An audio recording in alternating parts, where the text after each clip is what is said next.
Assalamualaikum. Kesombongan adalah jubah yang hanya pantas dikenakan oleh Sang Pencipta.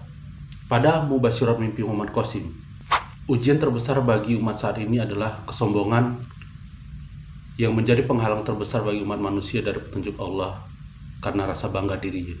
Allah Subhanahu wa Ta'ala telah memperingatkan dalam surah Al-Isra 37. Dan janganlah kamu berjalan di muka bumi ini dengan sombong, karena sesungguhnya kamu sekali-sekali tidak dapat menembus bumi, dan sekali-sekali kamu tidak akan sampai setinggi gunung.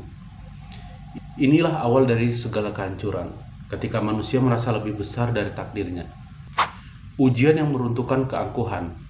Bagaimana Allah akan menguji bangsa-bangsa dan individu yang merasa kuat secara materi namun kosong secara spiritual.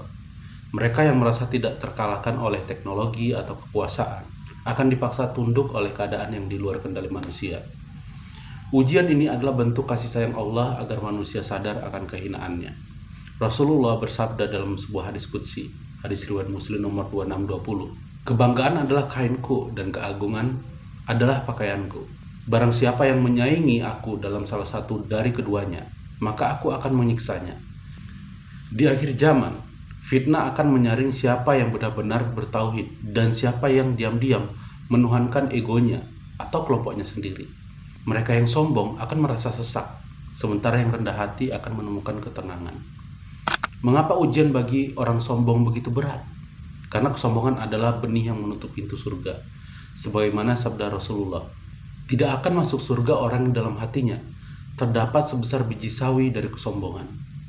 Muhammad Qasim sering menekankan dalam narasinya untuk menjauhi kesyirikan, termasuk pula membersihkan hati, mensucikan diri dari kesyirikan.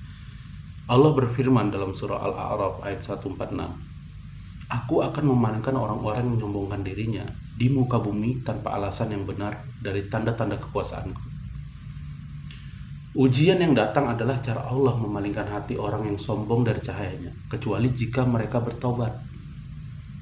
Jadi, jalan kembali adalah Mubasyirat Muhammad Qasim adalah pengingat bagi kita semua. Ujian bagi yang sombong. Mari kita periksa hati kita hari ini, adakah terselip rasa bangga yang berlebihan? Adakah kita meremehkan sesama?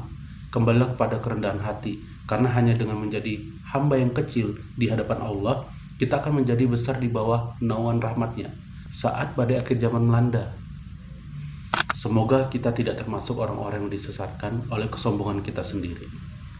Mubasyirat Muhammad Qasim bukan sekedar cerita, melainkan cermin bagi jiwa-jiwa yang haus akan kebenaran.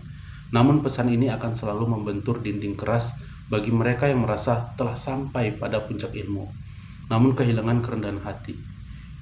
Ingatlah, musuh terbesar dari pengetahuan bukanlah kebodohan, melainkan ilusi bahwa diri kita telah lebih tahu segalanya. Jika saat Anda mencoba menyampaikan kabar gembira dan peringatan dari mimpi-mimpi ini, Anda mendapati seseorang yang membusungkan dada, meremehkan dengan dalih ilmunya, atau menutup telinga karena merasa lebih tinggi derajatnya, maka ketahuilah, saat itulah kesombongan sedang bekerja menghancurkan dirinya sendiri. Mereka lupa bahwa iblis terlaknat bukan karena kurang ilmu, melainkan karena merasa lebih baik dari diri orang lain. Bagikan video ini kepada mereka, mungkin di antara mereka ada yang sedang terperangkap dalam jerat kesombongan yang tidak mereka sadari. Sampaikanlah, karena diam terhadap keangkuhan adalah pembiaran terhadap kehancuran. Allah Subhanahu wa Ta'ala berfirman dalam surah Az-Zumar ayat 60, bukankah dalam neraka jahanam itu ada tempat bagi orang-orang yang menyombongkan diri? Jangan biarkan ilmu yang kalian miliki hari ini menjadi hijab yang menghalangi kalian dari petunjuk Allah di akhir zaman. Kebenaran tidak butuh pengakuanmu, tapi kamu yang butuh keselamatan darinya. Assalamualaikum.